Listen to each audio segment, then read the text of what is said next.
Assalamualaikum, anda sedang menonton Sekilas Fakta 8 Jun 2023 bersama saya Nur Syihah Mama Amin.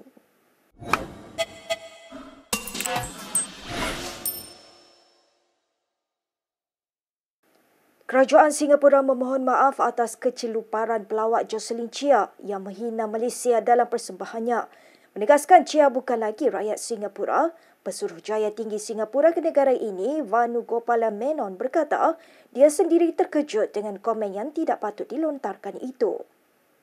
Dalam satu kenyataan yang dikeluarkan, Vanu menjelaskan kerajaan Singapura tidak mengiktiraf kata-kata atau tindakan yang menyebabkan bahaya atau menyakiti orang lain dan Chia yang bukan lagi rakyat Singapura tidak sama sekali mencerminkan pandangan negara itu. Dalam persembahan di New York, Amerika Syarikat, Chia memperlekeh dan melontarkan carutan terhadap Malaysia atas dakwaan membiarkan Singapura keseorang selepas pemergian British. Bagaimanapun katanya ketika Malaysia masih menjadi negara membangun, Singapura kini telah pun menjadi negara dunia pertama. Malah merujuk kepada tragedi MH370 pada 2014, dia juga mengkritik sistem penerbangan Malaysia yang pesawatnya tidak mendarat. Melalui laman webnya, Chia memperkenalkan dirinya sebagai peguam dari Singapura yang menjadi pelawak dan terlibat dalam persembahan secara tetap di New York. Sementara itu, Menteri Luar Zamri Abdul Kadir meluahkan rasa kesal dan mengecam tindakan wanita itu yang secara jelas memperlekeh Malaysia serta mempersenda tragedi yang pernah melanda negara. Zamri dalam satu kenyataan berkata tindakan itu langsung tidak menunjukkan sensitiviti dan empati terhadap rakyat Malaysia serta keluarga mangsa tragedi. Anak saya masih lagi menangis atas kehilangan ayahnya dan awak menjadikan MH370 ini sebagai satu perkara yang lawa. Demikian luahan Intan Maizura Othman yang merupakan salah seorang waris tragedi berkenaan. Intan Maizura, isteri kepada salah seorang pramugara yang berada dalam pesawat MH370, membidas tindakan pelawak asal Singapura Jocelyn Chia yang menggunakan tragedi kehilangan pesawat MH370 sebagai modal jenaka sehingga menimbulkan kemarahan orang ramai. Tindakan Chia yang mempelekeh dan menghina Malaysia menerusi persembahan komedi berdirinya turut disifatkan sebagai melampau oleh warganet. Intan Maizura menerusi TikToknya berkata, seharusnya wanita itu mempunyai sedikit empati dan tidak seharusnya membuat jenaka di atas kesedihan orang lain. Intan Maizura turut menegur Chia supaya tidak sepatutnya melakukan lawak jenaka untuk mendapat pengiktirafan daripada orang lain. Sementara itu, pemuda UMNO akan mengadakan demonstrasi di hadapan Kedutaan Amerika Syarikat esok sebagai membantah pelawak tersebut. Yang dengan nadah yang meremehkan, Jocelyn ini menistakan dengan ayat yang saya petik, saya rasa agak tak sedap. Dia kata apa? Kepala bapa engkau.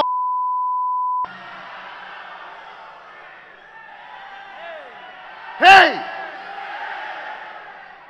Kepala bapa engkau.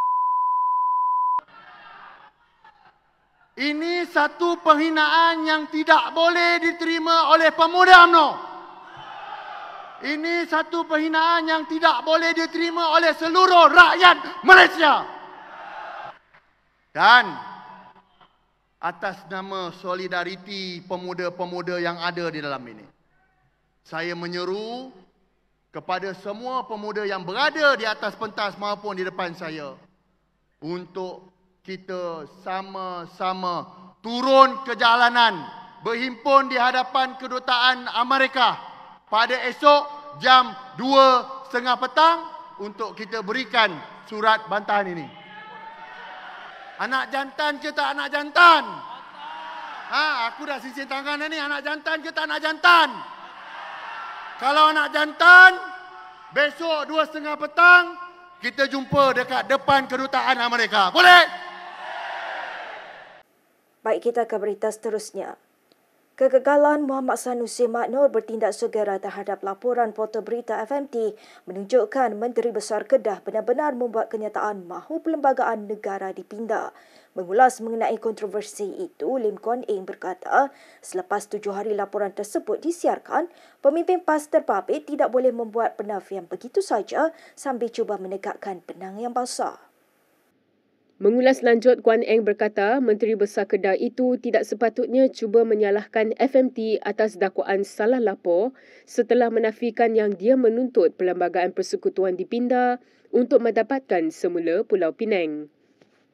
Kuan Eng yang juga pengerusi DAP Kebangsaan mendakwa sikap Sanusi menafikan ada membuat kenyataan tersebut sambil menyalahkan media massa menunjukkan sikap sebenar ahli politik terbabit. Sebagai pemimpin, kata Kuan Eng lagi, Sanusi sepatutnya berlaku jujur, berani serta memiliki keyakinan politik dengan bertanggungjawab atas apa yang disebutkannya. Ahli Parlimen Bagan itu menambah jika portal berita terbabit tersalah lapor dan tersalah petik, Sanusi sepatutnya menghubungi mereka segera dan meminta penarikan balik serta pembetulan laporan berita itu pada 31 Mei lalu dan bukannya dibangkitkan selepas 7 hari. Kuan Eng juga mendakwa wartawan yang memetik kenyataan Sanusi diyakini sudah mendapatkan semua bukti sebelum laporan itu disiapkan. Justeru kata Kuan Eng, Sanusi sepatutnya berani mengakui apa yang disebutkan kepada wartawan terbabit dan tidak mengelak daripada bertanggungjawab. PDRM sudah menyerahkan kertas siasatan mengenai rancangan menjatuhkan kerajaan membabitkan 2 ahli Parlimen PN kepada Jabatan Peguam Negara AGC. Menteri Dalam Negeri Saifuddin Nasution Ismail berkata, siasatan polisi itu membabitkan Abdul Hadi Awang dan Syahidan Kasim. Memetik berita harian yang memetik jawapan bertulis Dewan Rakyat semalam, Saifuddin berkata, polis sedang menunggu arahan lanjut daripada AGC selepas kedua-dua kertas siasatan itu diserahkan. Menurut Setiausaha Agung PKR itu, siasatan dijalankan mengikut Seksyen 4 dalam kurungan 1 Akta Hasutan 1948 dan Seksyen 233 Akta Komunikasi dan Multimedia 1988 ke atas kenyataan Ahli Parlimen RAU berkaitan rancangan untuk menjatuhkan kerajaan pimpinan Perdana Menteri. Selain itu, tambah Saifuddin lagi, polis juga menjalankan siasatan mengikut Seksyen 505 dalam kurungan B Kanun Kesisaan dan Seksyen 233 Akta Komunikasi dan Multimedia 1998 ke atas kenyataan dalam video Ahli Parlimen Marang berkaitan menumbangkan kerajaan sedia ada melalui sistem demokrasi negara. Saifuddin menjawab soalan Ahli Parlimen Jelutong RSN Raya yang bertanyakan tindakan kerajaan terhadap pihak yang merancang menjatuhkan kerajaan perpaduan, khususnya Ahli Parlimen yang mengeluarkan kenyataan bersifat menderhaka. Baik, dalam perkembangan yang lain, pemuda UMNO hari ini menuntut DAP membuat permohonan maaf secara terbuka atas semua kata-kata dan tumahan yang pernah dilemparkan kepada UMNO sehingga mengguris hati semua ahli parti itu hingga kini. Ketua Pemuda UMNO Muhammad Akmal Saleh berkata, jika DAP boleh membuat permohonan maaf secara terbuka kepada gabungan Parti Sarawak GPS sebelum ini, mengapa tidak kepada UMNO? Di Dewan yang mulia ini, di atas pentas yang mulia ini, pemuda UMNO ingin menuntut DAP perlu membuktikan segala tomahan, pemikiran, cakap-cakap tentang DAP yang anti Melayu, yang anti Islam, yang resis, yang komunis sentrik tidak sama sekali akan berlaku dalam kerajaan perpaduan ini. Setuju? Dan kalau masa nak tubuh kerajaan perpaduan dulu,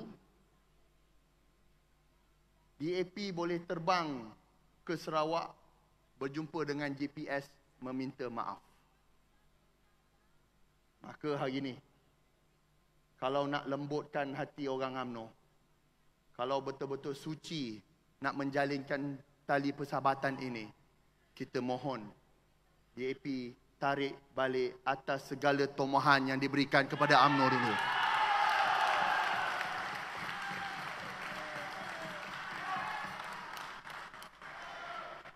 Kalau jujur, kenapa dengan GPS boleh buat, kenapa bukan dengan kita? Setuju? Saya mohon kepimpinan DAP, kalau nak menempuh pilihan raya yang akan datang ini, mahu hati orang UMNO ini lembut. Maka satu tuntutan maaf daripada DAP atas tomahan yang telah diberikan kepada UMNO selama ini mesti dilakukan segera. Sementara itu, Presiden UMNO berkata DAP sebagai rakan sekutu dalam kerajaan perpaduan tidak perlu memohon maaf kepada UMNO yang didakwa pernah melemparkan pelbagai tomahan terhadap Parti Melayu itu. Perkara itu tak perlu timbul lagi kerana mereka telah menyatakan perkara ini beberapa kali dan malah di dalam perundingan kita untuk membentuk kerajaan ini pun perkara itu jadi syarat utama pada kita dan mereka bersetuju 100% dan tidak perlu kita ulangi perkara yang telah mereka persetujui. Sementara itu, Zahid mengucapkan selamat maju jaya kepada beberapa bekas pemimpin parti itu yang dijangka menyertai parti-parti lain sebelum PRN akan datang. Namun pada masa yang sama, Zahid mengingatkan mereka bahawa UMNO sedang menyusun gerak kerja bersama dengan sekutu-sekutunya dalam kerajaan perpaduan bukan sekadar mengekalkan kerusi UMNO tetapi juga untuk menawannya. Tentang 10 warlord daripada UMNO yang mungkin ini pertama kali mereka tidak dapat mengadakan diri ke Pertuan Agong dan saya dimaklumkan bahawa mereka berhasrat untuk menyertai parti-parti lain. Saya ucapkan selamat maju jaya kepada mereka. Dan insya-Allah bagi PRN 6 negeri ini kita akan menyusun gerak kerja kita bersama-sama dengan rakan-rakan di dalam kerajaan perpaduan untuk kita bukan hanya regain tetapi yang penting matlamat-matlamat itu retain kursi-kursi yang kita ada. Kombinasi antara retain dan regain ini telah kami perbincangkan dengan rakan-rakan kongsi politik kita dan insya-Allah apabila kursi Dewan Undangan Negeri-Negeri akan dibubarkan pada akhir bulan ini, saya yakin gerak kerja kita akan bertambah rancak insya-Allah. Berikut beberapa lagi ringkasan berita untuk hari ini.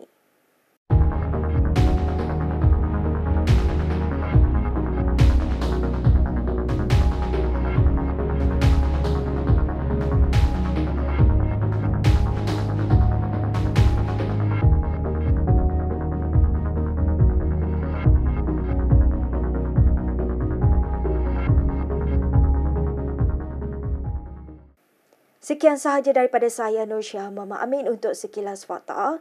Untuk lebih banyak berita, anda boleh melayari kinitv.com. Anda juga boleh mengikuti kami di Instagram, Twitter, YouTube dan Facebook. Salam hormat dan jumpa lagi.